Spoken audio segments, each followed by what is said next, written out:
Вот так, шаг за шагом, упорно борется с заболеванием десятилетняя Анита Харчилава. Детский церебральный паралич – тяжелое испытание для ребенка и его родителей. На лечение и реабилитацию таких детей требуются колоссальные усилия и большие затраты. У среднестатистической абхазской семьи нет возможности приобрести дорогостоящие технические приспособления. Ведь одна только обувь со специальными стельками стоит около 5000 рублей. А это значит, что дети становятся заложниками не только болезни, но и отсутствия возможностей. Мы ходим вот этими тростями очень долгое время, мы постоянно занимаемся, и дома постоянные занятия. Но когда я куда-то выезжаю, у меня нет элементарной коляски. Я всегда у кого-то прошу, чтобы просто выехать. Даже попросить, например, выехать, это же не раз, не два, не три ты просишь. Потом очень хорошо это справляется на велодокторе. Уличный, который велосипед для таких детей. Вот, мы прекрасно. Но это, конечно, все недоступно очень. Цены наши, вот, если получать это в России, то было бы, конечно, намного легче.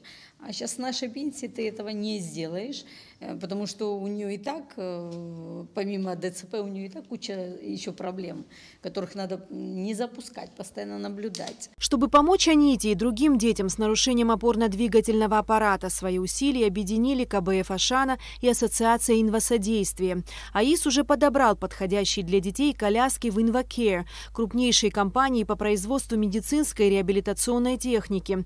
Детям сняли замеры с учетом нагрузки на изделие, его длины и ширины. Это первоочередные, самые важные такие вопросы, которые, если мы их не снимем, то у этих детей, в общем-то, им сложно будет и учиться, и дальше там как-то реализовать себя в жизни.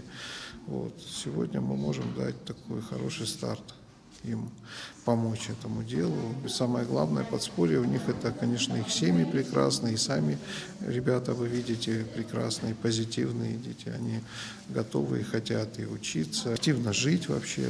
Но для этого нужно немного усилий приложить, и нам всем нужно помочь этому процессу. Чтобы дети получили заветные коляски, необходимо собрать около 350 тысяч рублей.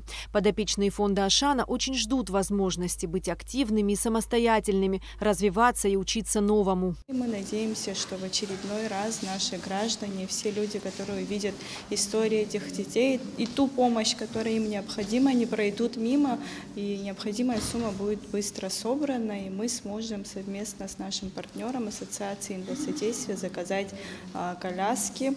Обязательно поделимся со всеми результатами, обязательно покажем и расскажем о том, насколько жизнь наших подопечных облегчилась после того, как им придут необходимые индивидуально подобранные коляски. Помочь детям несложно. Для этого нужно отправить СМС со словом «Добро» на короткий номер 5050.